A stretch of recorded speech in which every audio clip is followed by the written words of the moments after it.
Well, hey there. Welcome to another Intellify Standard Operating Procedure live broadcast, where I show you tips, tricks, techniques, and tactics to help you love a career in telecoms.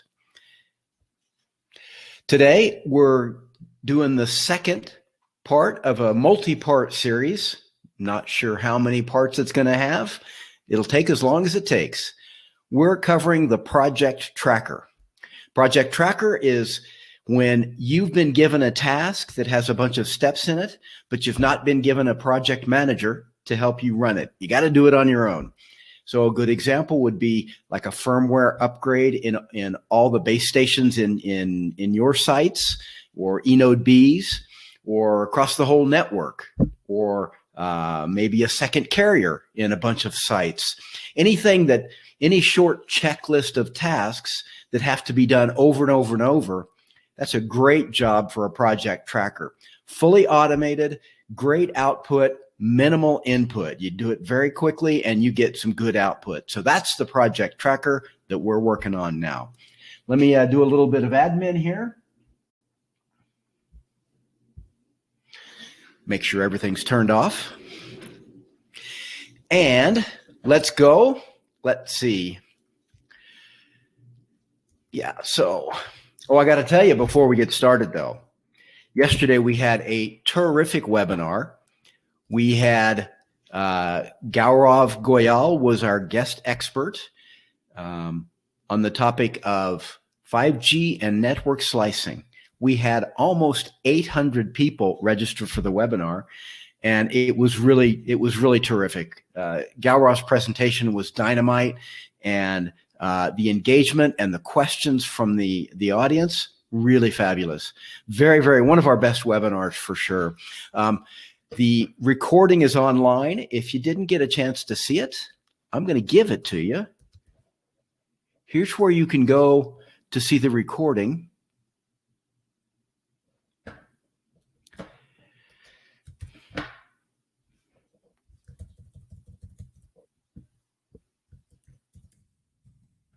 There we go.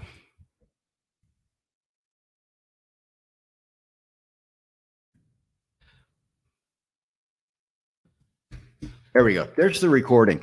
You can get that. That's on Intellify University. That's Intellify University. And you can see that you'll have to create an account if you don't already have one. But you only have to create the account one time. And that will let you, once you've got an account, you can see all of our past recordings, and there are dozens of them. So it's a really useful resource, and I hope you'll take advantage of it. Yesterday's webinar, really good. Very good. Okay, back to the project tracker. Today, we're going to continue. Last week, we were working on automating the date. The week number was how we're going to track this. So let me start sharing. I'm going to share my whole screen because that just works out so much better. With Excel, if you only, most of the Microsoft products, if I only share the application window, when I pop up a dialog box for the Microsoft products, that's a new window. So if I'm sharing the application window and the application brings up a new window, you won't see it. So I got to share my entire desktop. So if I go over here, this is where we were finished up last week. We created really all these week years in advance. And here was this is our raw data. Each one of these rows is an entry. Here's the site ID.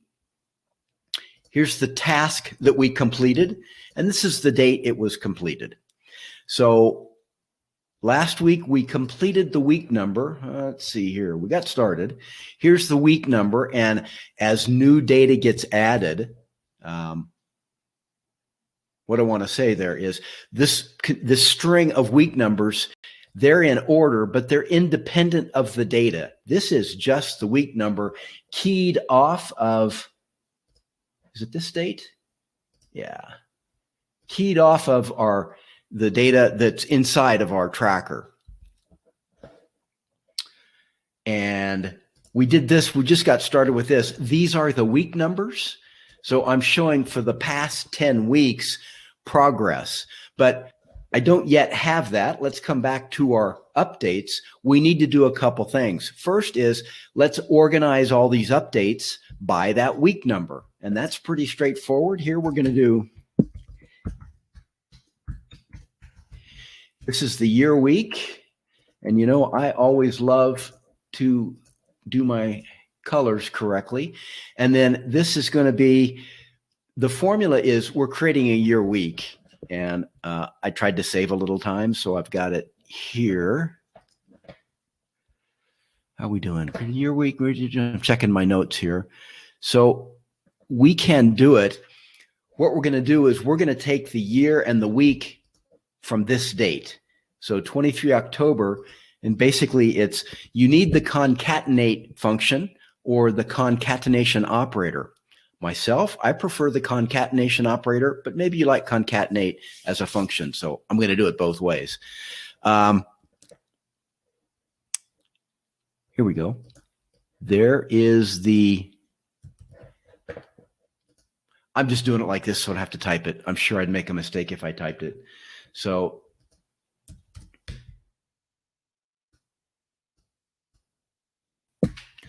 and it looks like I have an extra close,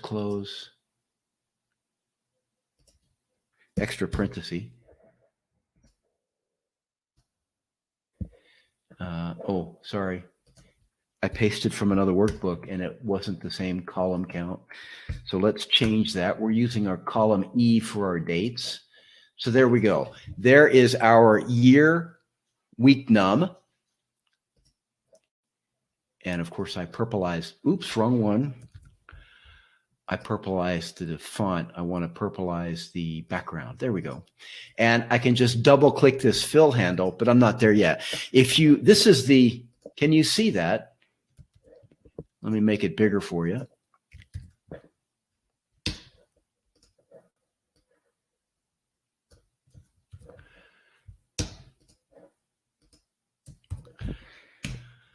So it's just the year. And remember the ampersand in a formula is the concatenation operator. So I've got 3 arguments here because I've got 2 ampersands. It's the year argument. It's a dash inside of quotes. And then it's basically it's the week num, but I want to format that always to be a 2-character week num. So even the first month of the year, it'll show up as 01, 02, 03 for the week numbers, right? Always a 2-character week number. Now you can do the same thing with the concatenation function, but that's a little different. Instead of the ampersand, and instead of the ampersand, it's just going to be a comma.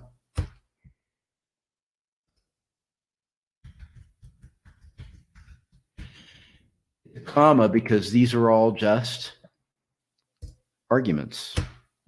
And I need a closing parenthesis for the concatenate function. So that's what it looks like as the concatenate function. Now let's paste that in here and you'll see it should be the same.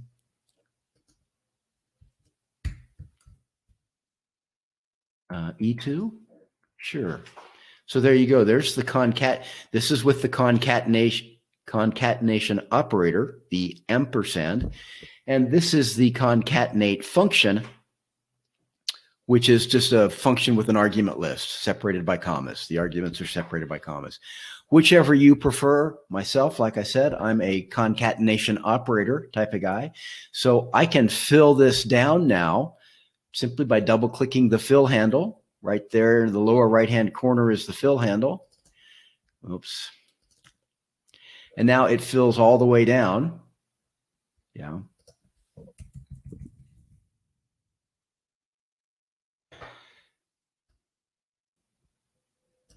Okay, fills all the way down. And now I'd like to be able to test this, but I don't have much to show. However, just to prove that it works, I can kind of muck in something here. I'm going to insert a pivot table. This is just to demonstrate. I'm going to delete it when I'm done, okay? maybe I shouldn't do that. Here is a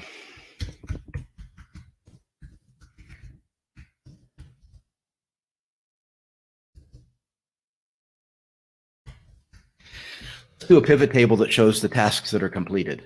It'll allow us to make a little more progress here. So insert a pivot table, and normally I'd put a dynamic named range here. Haven't done that yet, so let's just manually highlight our update. There's the, I'm just selecting all the data. There you go, from B1 to E126. Here's my pivot table, and I would drop the week num, year week is right here, and let's count the number of tasks. There you go. This shows by week the tasks that I've completed, right? So what I could do back here in my dashboard, again, task completed. Let's make it so you can see that. There you go. And what I could do here is tasks. I agree, this is probably not a very useful metric. We'll get there, but click an equal sign, click on my pivot, my pivotee. And I do want to fix that. Pivot. I usually try and flag these worksheets so I know there's a pivot table there. Come back to my dashboard. That's not right. It should be blue, but that's correct. We can copy the formatting. There we go. And now I need to replace my week num here inside the get pivot data function with that.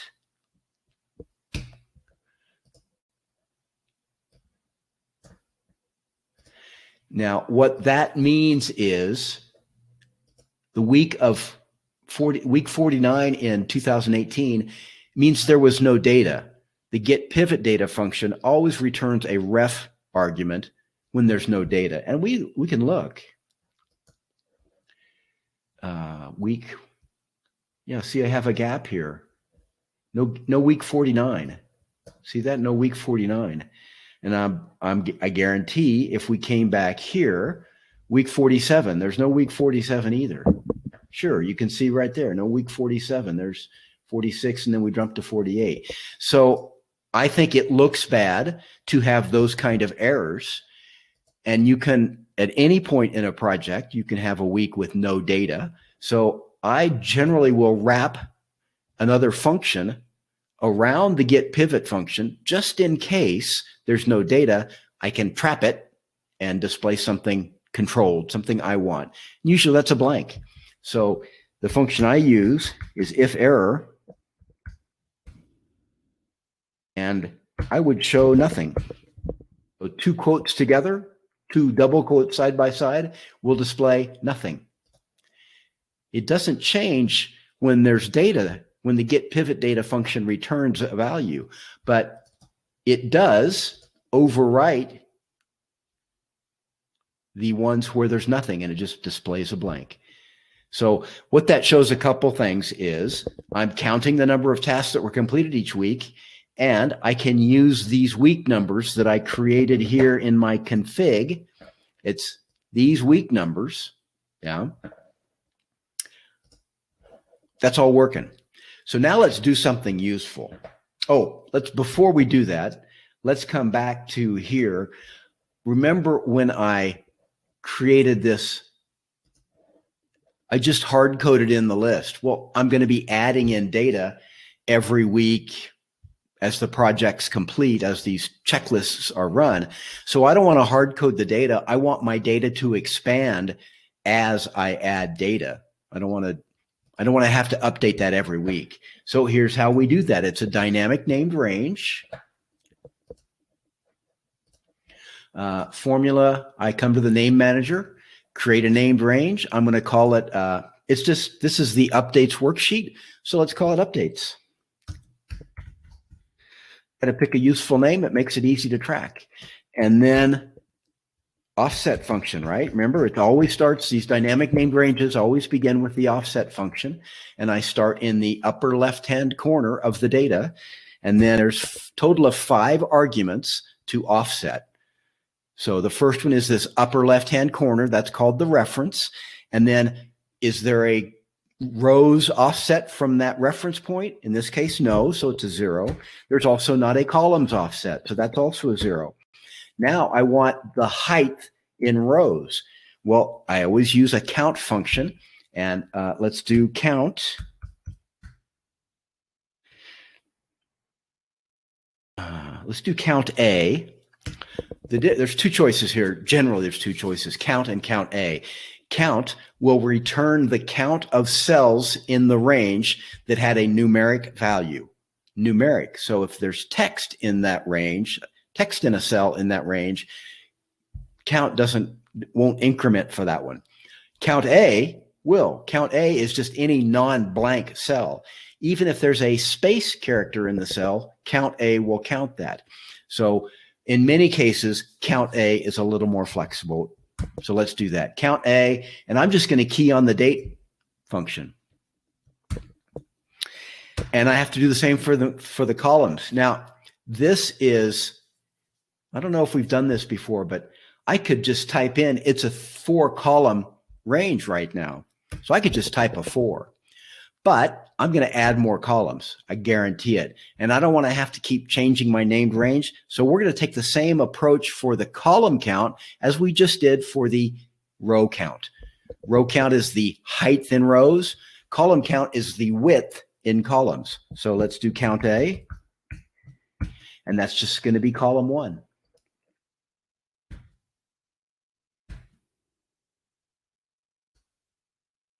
Updates. And if I click inside, you can see it puts these flashing lights around it, and only my data is selected. So it's exactly the way we want.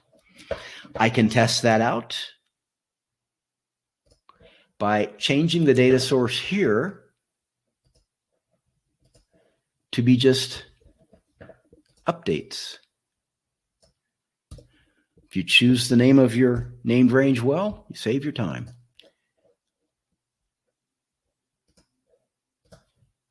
Looks good. This will not have changed. See, still the same. So now I've just defined a dynamic named range for my updates, and I've proven that I can use the week numbers that we defined on the config worksheet right here, column M. Okay, so let's go on. Big topic, task waiting. Task waiting. So here is this is on the task worksheet. So here's how you do task waiting. You always want to associate the wait with each individual task. And if you look at our data, an individual task is one row. It is one site, one task completed on one date, right? Each one of these is a fully contained task update, right? And in our project tracker, I want every row to be distinct. So site ID and task will be unique in all the rows because I'm only going to complete any given task at any given site one time. So back to my task waiting.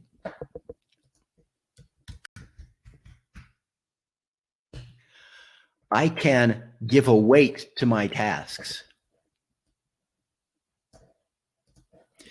So let's say, just to make it simple, I've got 9 tasks. So if I say each one is 11%, it's a good idea to always check your math.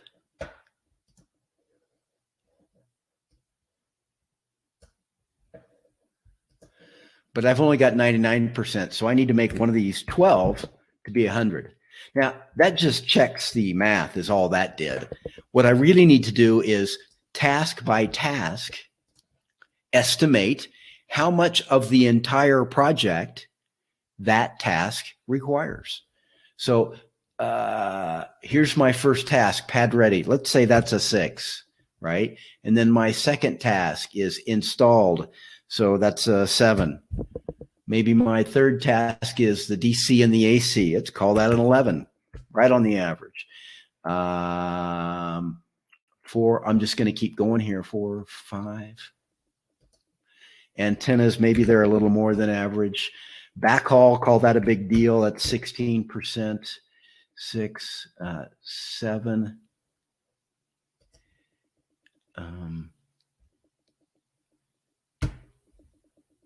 Tested is 9. 8 is integrated. Call that 13. And the last one is 9 on air. Let's add 4, make it 15%. So now the weight associated with each of these tasks sums up to be 100, which is what I want. If you have more tasks, just do what you need to do. If you have more tasks, if you had more tasks, I would insert a row here, add it in. I'd correct the order as well. Properly, since these are determined, by you, and you can change them, these probably ought to be a yellow color. Remember, I use that yellowish color to indicate user-defined input. So this is adjustable. All right, so now I've defined my weight. I need to also, this is a range I'm going to use, so this should be a dynamic named range as well. I don't have a named range defined, so let's do one. Task lookup, same thing, it's always an offset function. Upper right, I don't remember, I can never remember with the lookups. I just want the list of tasks. I don't need the headers. So let's click here. And then no offset. And then the height is, again, I can do that count function.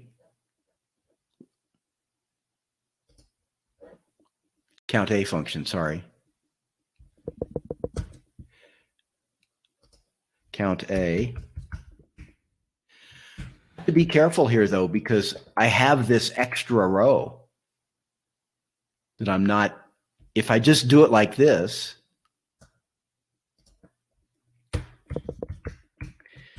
like the previous one, we're just going to, in case I add more here, my task lookup, see, I've got that extra row. So when I use count A, there's a couple of approaches we can take here. We've not done this before, I think. So what we can do here, what we can do here is we can, since I've used the count A function, I know that's hard for you to see, sorry about that. I can just subtract 1. Oops, -1. That's better, because what I did was I counted all of column C. Count A means alpha, right? Count every non-blank cell. Well, that header row is one more than I really want. Yeah, there's another way to do this. I'm using C2. I could have used C1 as my offset. Sorry, C1 as my reference, my starting point. But then for the first argument, I would have a 1 row offset. There's a 1 right there. And now it's again correct, right? Because my reference was C1, but I offset it by 1 row. So for the dynamic named range, it's really going to start at C2. Okay? So we're done with that. Now let's come back to my updates. And I want to include the weighting. So let's insert a column here. I prefer to insert a column inside an already defined named range, because if I added it to the left of B, I just pushed my name range over, and I would then have to, when I'm done with adding this column, I'd have to edit my named range.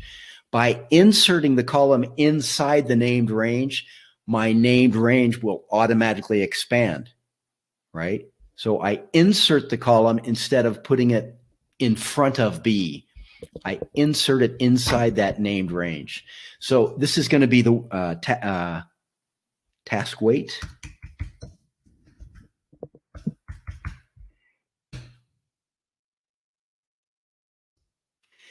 And this is just a VLOOKUP. I'm going to look up the task. And my shortcut, function F3, is task lookup. My weight was column 4. And then here's my choice, true or false. I want an exact match, always. So, and let's, I can format that because they'll all be the same. So that's 6%. If you come back, look at my config tasks, pad ready, 6%. So we're doing good there. So let's come back here and fill it down. There we go. And now this was a pivot on tasks complete. I'm going to leave that in there. So let's add a new. So this is pivot, much better, pivot task weight. And let's make that big enough so you can actually see what I'm doing. I'm going to insert another pivot table. Updates is the name of my named range.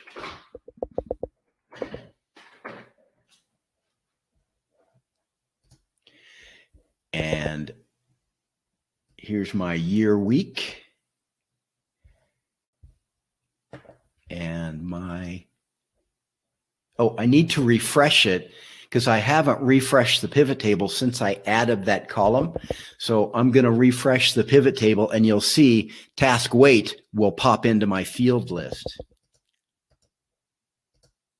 Doop, there we go. And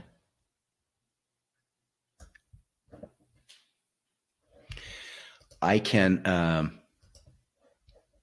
make that a percentage just because it looks a little nicer. I don't think I need the decimal part of this. Whoa, that looks goofy, doesn't it? Let's check. Oh, it'll look sensible, more sensible to us if we yeah. But that was goofy, week 45. So let's see what we got there. Well, here's our week 45s.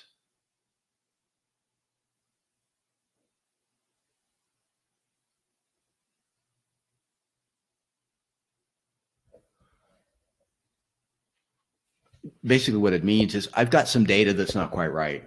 Since I'm mocking this data up, I could have made mistakes, but you could have made mistakes while you were entering the data. So it can be helpful to build into your project tracker a test function. You know, for example, no given, yeah, I see what the issue is. So I've got 23 separate sites.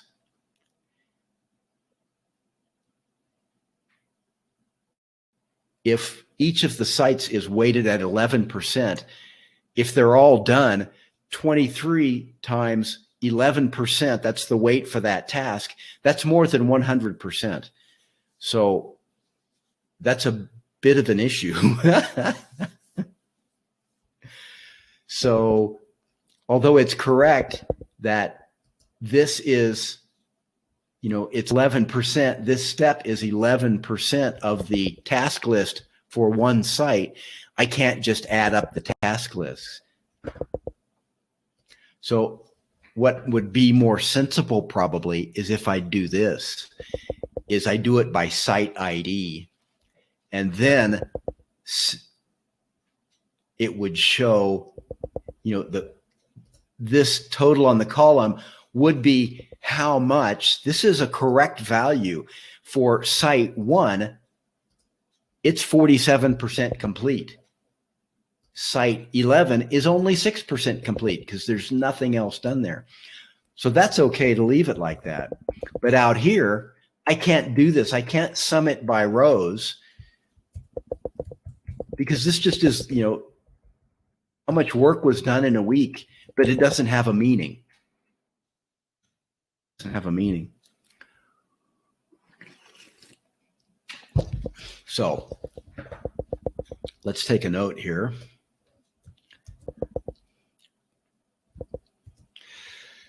I'm going to compare my notes.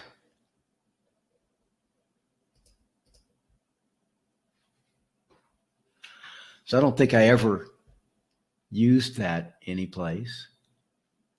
Right. So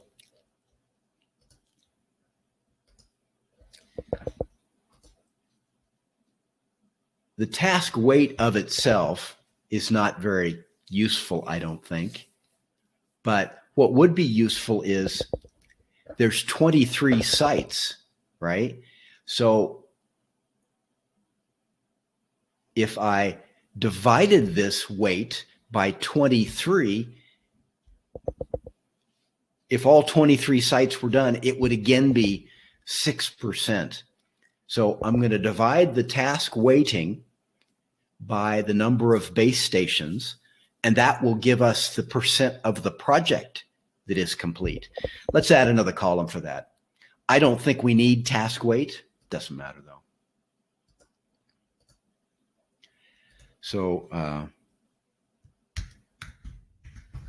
this is the project completion.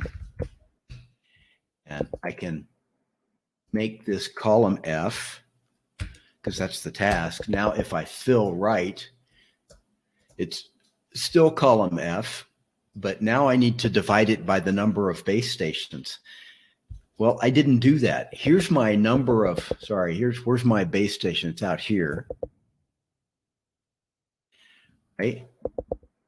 So let's count the number of base stations we have. Did I create a named range? I did.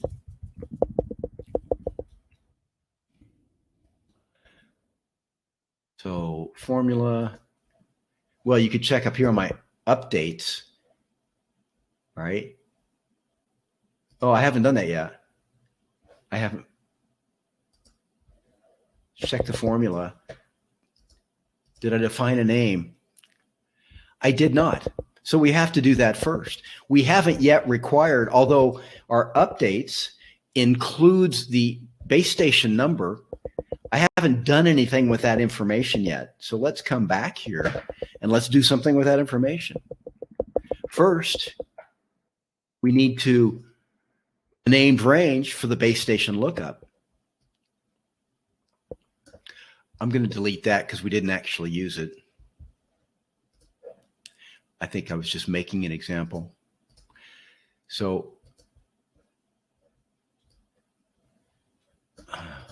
sorry, named range. We're going to another dynamic named range. That way I can come back later and add in cell sites or cell sites to my lookup. So I like to use dynamic name ranges. I think it's hugely helpful, saves a lot of time in the long run. So this is site lookup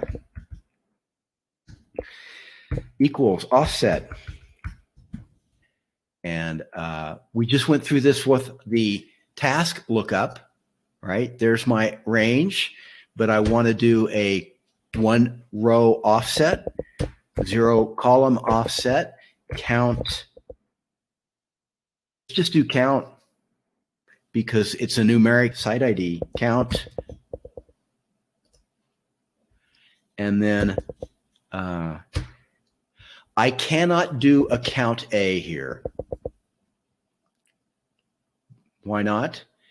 Remember the count functions, sorry, I can do a count A. Let me say that more carefully. I can do a count A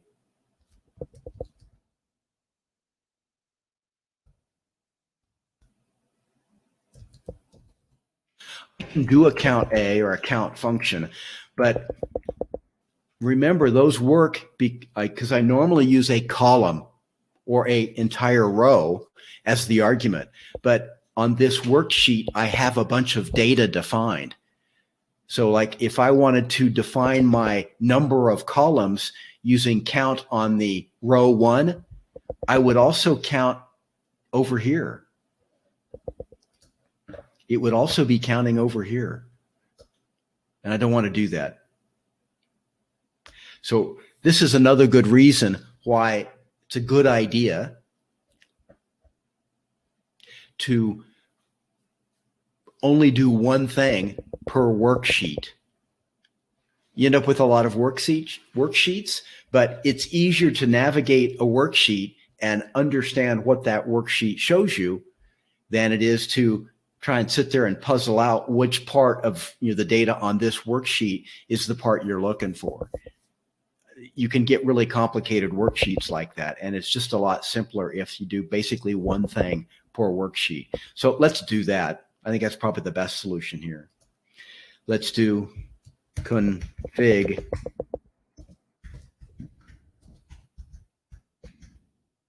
let's do a site lookup here.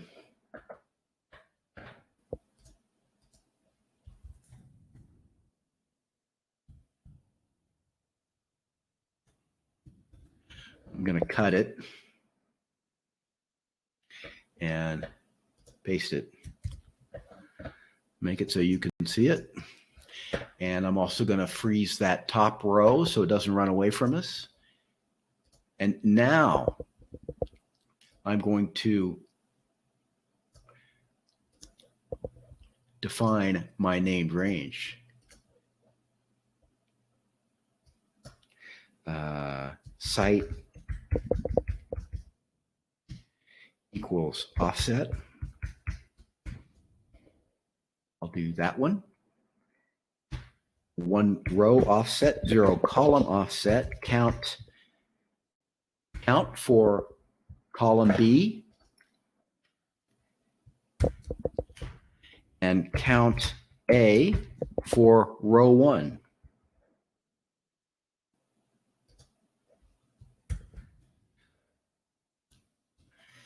I click inside to test. See, it only put data around my area. We're good. Just check, make sure. Yeah, so that's all gone. So let's just get rid of that. So whatever's out here to the right is more clear. Just notice. Alrighty. So project complete. We need, oops, we're not quite done there. So this was our number of sites, right? Here's all of our sites. What we need to know is how many sites are there? Well, you can just see by the count since it's sequential. Looks like 24, but we can't rely on that because you might have skipped one site ID number when you were building the network. There might be a gap there. So let's do this.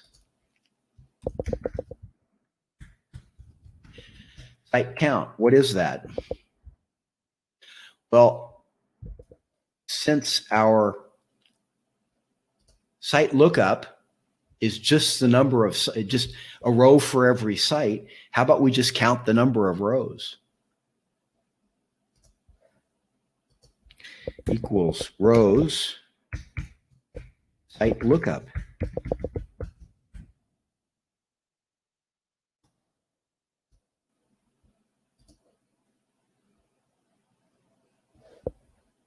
Is it correct? Yeah. It is correct. So the reason it's correct is we did not include the header row in our named range site lookup. So when we count the rows in that named range site lookup, count the rows is the same as the number of sites. So there we go.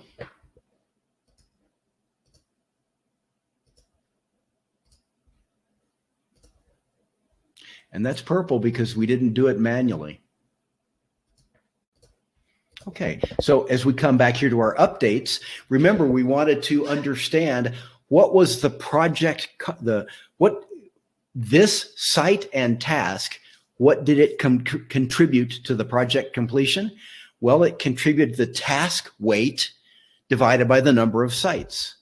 So 6% is the task weight. Oh, last step, sorry. Site count.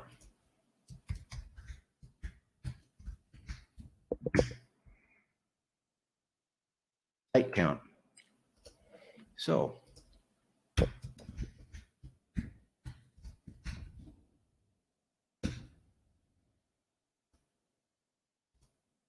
there you go. 0.3%.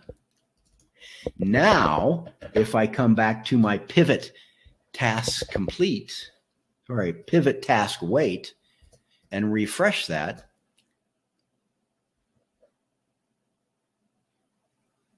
now looks better. So if I came here to my dashboard, say project complete,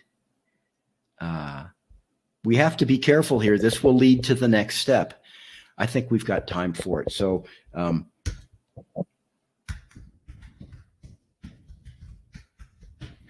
this is going to set the overall project completion. But it's a two-step process, and you'll see why in a minute.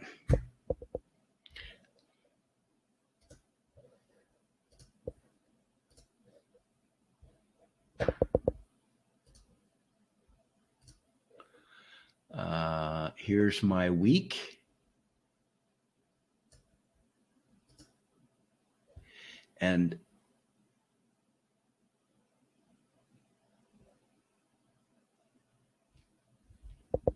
so I cannot do that because I clicked. See, it has the site ID embedded in it. So I don't want this for the project completion. I don't want it for a given site. I want it for all the sites. So if I look back at this, where's that shown? My grand total doesn't do it. That's just for one site.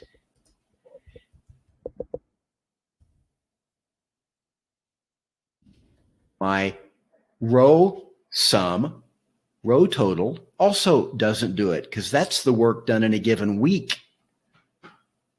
Doesn't help me.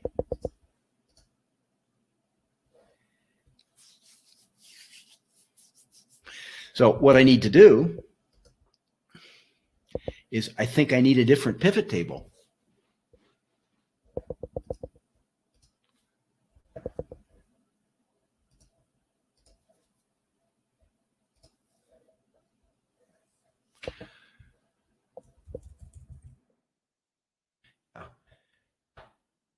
I am looking at the individual task weight. I need to look at the project completion weight. And I can show that as a percentage as well.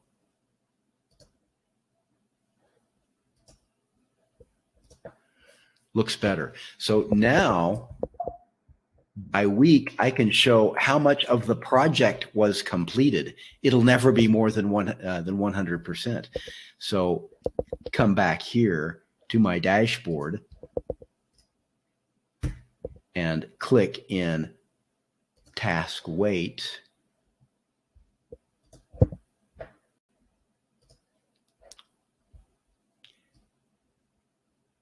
I'm not going to have time. What this shows is how much of the project was completed in any given week. Same problem down here, week 49 and week 47, there was no data. So that we can fix that. We know how to fix that.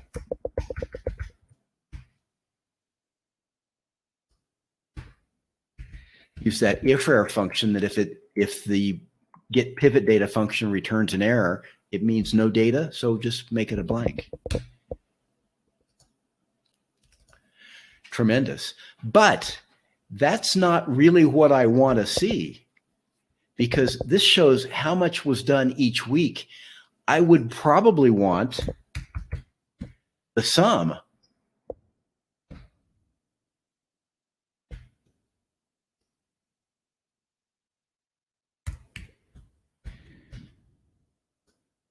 This is probably what I want to show. As more work gets done, I show each week of the project, the overall, the cumulative completion. And I think I'm going to stop there. Should I?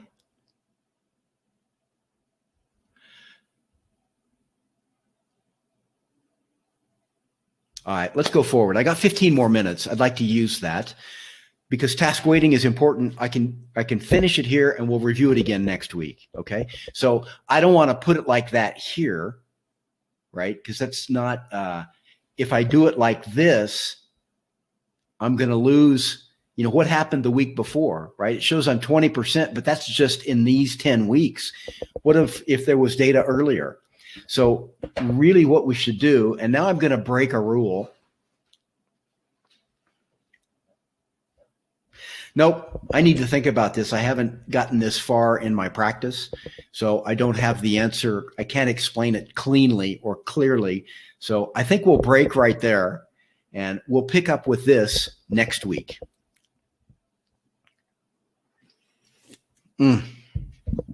So thank you so much for being with me again today.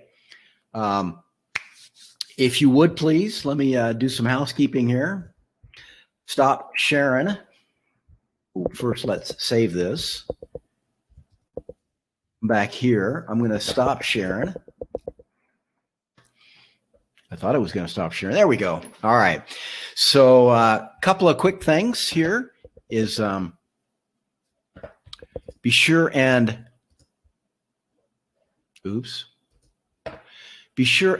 follow us on LinkedIn. We do all the time. We're doing some pretty good stuff here. So follow Standard Operating Procedure on LinkedIn. And of course, you can also follow me and Intelify. That's the company that's my company that sponsors the Standard Operating Procedure broadcast. There you go. And let's see, probably enough for now, right? Thanks so much for joining me today. Remember to keep trying and keep working on this. If you've got any questions, you can send me an email or meet me on LinkedIn if you want. Yeah, remember to push your career as hard as you can. Always be an action taker. And I look forward to seeing you on LinkedIn during the week and right here next week. Thanks a lot. Have a great week. Bye-bye.